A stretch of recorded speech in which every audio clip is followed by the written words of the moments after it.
Hello students, we can continue with the discussion of Fourier series. If we write any function of period 2 pi as f of x equal to a naught plus sigma n equal to 1 to infinity a n cos n x plus b n sin n x, then by this integration, integral minus pi to pi f of x dx and rearrangement, we obtain a naught as 1 by 2 pi into integral minus pi to pi f of x dx. an equal to 1 by pi into integral minus pi to pi f of x cos n x dx and bn equal to 1 by pi into integral minus pi to pi f of x sin n x dx.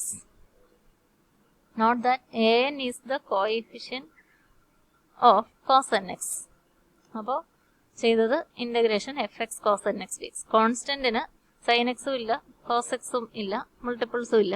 Integral minus pi to pi f x d x integration ചെയ്ത് rearrange ചെയ്തപ്പോൾ a nought constant കിട്ടി, 1 by 2 pi into integral minus pi to pi f of x d x. ഇനി ചെയ്യേണ്ട integration ഇതാണ്. Integral minus pi to pi മുമ്പ് ചെയ്തതുപോലെ f of x into cos n x d x. കോസിന് a എന്നുമായിട്ടാണ് ബന്ധം, അപ്പോൾ നമുക്ക് എ എൻ കിട്ടും.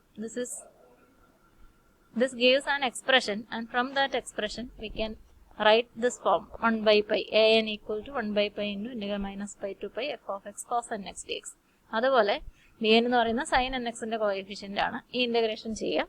Integral minus pi to pi f of x into sine n x d x എന്നുള്ള integration cos എക്സിന് പകരം സൈൻ എൻ എക്സ് കൊടുത്തിട്ട് sine n x d x ഇട്ട് ഇന്റഗ്രേഷൻ ചെയ്യാം. അതിൽ നിന്ന് റീഅറേഞ്ച്മെന്റിന് ശേഷം, അത് ഇത്തിരി ടീഡിയസ് ആയിട്ടുള്ള പ്രോസസ്സാണ്, റീഅറേഞ്ച്മെന്റിന് ശേഷം bn equal to 1 by pi into integral minus pi to pi f of x sin n x dx എന്ന് നമുക്ക് എഴുതാൻ സാധിക്കും. That series is called Fourier series and these coefficients a0, an and bn are called the Fourier coefficients. Fourier coefficients. That is all about Fourier series. Derivation നിങ്ങൾക്ക് വലിയ അത്യാവശ്യമില്ല, പിന്നെ ഇതെങ്ങനെയാണ് വരുന്നത് എന്നറിയിക്കാൻ ഞാൻ കോൺസ്റ്റന്റിന്റെ ഡെറിവേഷൻ കാണിച്ചു തന്നു എന്ന് മാത്രമേ ഉള്ളൂ. നിങ്ങൾക്ക് ആ കോൺസ്റ്റന്റ് ഡെറിവേഷൻ എഴുതുകയും നോട്ട്സിൽ അതിനുശേഷം integrating f of x cos n x and f of x sine n x from minus pi to pi and rearranging we get a n and b n like this എന്ന് പറഞ്ഞ് equations പഠിച്ചാൽ മതി. Derivations നിങ്ങളോട് ചോദിക്കില്ല എന്നാണ് സിലബസിൽ തന്നെ പറഞ്ഞിരിക്കുന്നത്. നിങ്ങൾ കാര്യം മനസ്സിലാക്കി പഠിക്കാൻ വേണ്ടി ഞാൻ ഡെറിവേഷൻസ് കാണിച്ചു തന്നു എന്ന് മാത്രമേ ഉള്ളൂ. നമ്മളെ സംബന്ധിച്ച് പ്രധാനം പീരീഡ് 2 പൈ ആയിട്ടുള്ള ഫംഗ്ഷൻസിന്റെ എക്സ്പാൻഷൻസ് ഫൊറിയർ സീരീസ് ഉപയോഗിച്ച് എഴുതുക എന്നുള്ളതാണ്. നമുക്ക് ഫംഗ്ഷൻസ് തരും, അവയെ ഇന്റഗ്രേറ്റ് ചെയ്ത് എക്സ്പാൻഷൻസ് എഴുതുക എന്നുള്ളതാണ് നമ്മളുടെ പ്രധാനപ്പെട്ട പ്രശ്നം. അത്തരം പ്രോബ്ലംസ് ചെയ്യാൻ നമ്മൾ ഇത് മാത്രം ഓർത്തിരുന്നാൽ മതി. The Fourier series of a function having period 2 pi is f of x equal to a naught plus sigma n equal to 1 to infinity a n cos n x plus b n sin n x, where a naught equal to 1 by 2 pi integral minus pi to pi f of x dx, a n equal to 1 by pi into integral 1 by pi ഉള്ള നോക്കുക minus pi to pi f of x cos n x dx, n equal to 1 to etc. ഈ സമ്മേഷനിൽ n equal to 1 to ആയിരുന്നല്ലോ. bn equal to 1 by pi integral minus pi to pi f of x sin n x dx. ഓർത്തിരിക്കാൻ എളുപ്പം an cos n x, an കോസുമായിട്ടാണ് ബന്ധം, bn സൈനുമായിട്ടാണ് ബന്ധം. ഈ equations ഓർത്തിരിക്കുക. These are called, this is the Fourier series expansion and these coefficients a0, a1, a2 etc, b1, b2 etc, these are called the Fourier coefficients. ഇതാണ് Fourier coefficients. Questions ചോദിക്കുക, find the Fourier series expansion of a function or find the Fourier coefficients of the function എന്നൊക്കെ ആയിരിക്കും. As we can see a problem, consider the function f of x equal to minus k from minus pi to 0, minus pi less than x less than 0 ൽ minus pi less than x less than 0 ൽ minus k and plus k അതിൻ്റെ തന്നെ opposite സൈനുള്ള number for 0 less than x less than pi and given that f of x plus 2 pi equal to f of x, f of x plus 2 pi equal to f of x. അത് minus pi തുടങ്ങി pi വരെയാണ് definition ഇവിടെ തന്നിരിക്കുന്നത്, അല്ലാത്തടത്ത് 0 ആണ് എന്നല്ല. f of x plus 2 pi equal to f of x എന്നാണ് തന്നിരിക്കുന്നത്.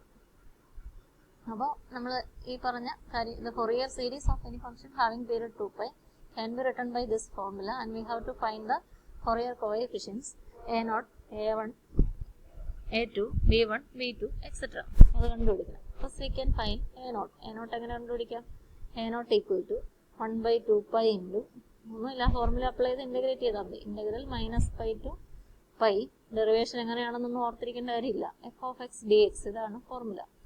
of x dx equal to 1 by 2 pi into 1 by 2 pi into integral -π to π f of x എന്ന് പറഞ്ഞാൽ എന്നാ? ഇവിടെ -k, അപ്പോൾ -π to π അല്ല, -π to 0, -π തുടങ്ങി 0 വരെ അത് -k ആണ്. -π to 0 -k into dx. 0 രണ്ടായിട്ട് സ്പ്ലിറ്റ് ചെയ്താണ് ഫംഗ്ഷൻ തന്നില്ല, അപ്പോൾ ഇൻ്റഗ്രൽ നമ്മൾ രണ്ടായിട്ട് സ്പ്ലിറ്റ് ചെയ്യും. Integral 0 to π k into dx എന്ന് നമുക്ക് എഴുതാം. That is equal to 1 by 2 pi is common. അത്തരം കാര്യങ്ങൾ അപ്പോൾ തന്നെ പരിഹരിച്ചോണം, അല്ലെങ്കിൽ നിങ്ങളിവിടെ മാത്രമേ എടുക്കുള്ളൂ, ആൻസർ തെറ്റിപ്പോ. Equal to 1 by 2 pi into 1 by 2 pi into -π to 0 -k dx -k into dxൻ്റെ ഇൻ്റഗ്രൽ എക്സ് ലിമിറ്റ്സ് -π to 0 കൊടുക്കുക, plus k into integral x limits 0 to π കൊടുക്കുക. then -π to 0 0 minus π എന്ന് ഇവിടെ ആവും. ലിമിറ്റ്സ് അപ്ലൈ ചെയ്യാന്നുള്ളൂ. 1 by 2 pi into -k into 0 minus π, that is π, plus here k into π minus 0, k into π. These are of opposite signs, they cancel and the value equal to 0. Otherwise you can find the value using direct properties of integrals also. Here we have integrated and substituted the values and we find that this value of a0 by integration equal to 0. Now you take 1 by pi into integral -π to π f of x cos nx dx. After integration and substitution you can find the value of an. Similarly integrating f of x into sin nx dx from -π to π. ഇവിടെല്ലാം നിങ്ങൾക്ക് integral split ചെയ്ത് എഴുതേണ്ടി വരും. എന്നിട്ട് integration trigonometric ഫംഗ്ഷൻസിൻ്റെ ഇൻ്റഗ്രൽസിൻ്റെ റിസൾട്ടൊക്കെ ഉപയോഗിച്ച് ചെയ്യുക. അപ്പോൾ ഇന്ന് നിങ്ങൾ an-ൻ്റെ വാല്യൂ ഇൻ്റഗ്രേഷനിൽ കണ്ടുപിടിക്കുക, അതെന്താണ് എന്നുള്ളതാണ് അസൈൻമെൻ്റ് ആയിട്ട് തരിക. bn-ഉം ഫൊറിയർ സീരീസിൻ്റെ കംപ്ലീഷനും നമുക്ക് അടുത്ത ദിവസം ചെയ്യാം. ക്വസ്റ്റ്യൻസ് ചോദിക്കുക, find the Fourier series expansion or sometimes find the Fourier coefficients എന്നൊക്കെ ആയിരിക്കും. അപ്പോൾ ഇൻ്റഗ്രേഷൻ വഴി an-ൻ്റെ വാല്യൂ കംപ്ലീറ്റ് ചെയ്യാനായിട്ട് ശ്രദ്ധിക്കും.